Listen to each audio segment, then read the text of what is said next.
तो मुल्क की कई रियासतों में इस वक्त एहतजाज का सिलसिला जारी है। कांग्रेस के जो कारकुन है वो राहुल गांधी की ईडी के सामने पेशी को लेकर एहतजाज कर रहे हैं। कमोवेश जम्मू में भी यही नज़ारा मिला। कांग्रेस के रियासती सदर जी अमीर की क़यादत में ये मुजाहरा किया गया। इस दौरान मरकज़ी हुकूमत पर अपोजिशन के खिलाफ सरकारी एजेंसियों के गलत इस्तेमाल का इल्ज़ाम लगाया गया।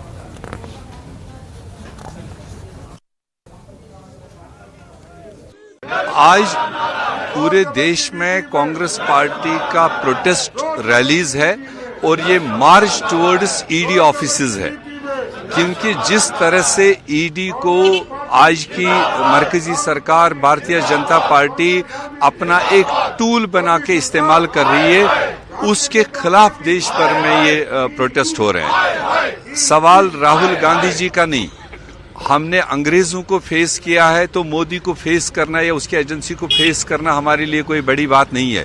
ना कोई उसमें अनलॉफुल कोई तरीका इख्तियार हुआ है जिसके लिए हम डरें।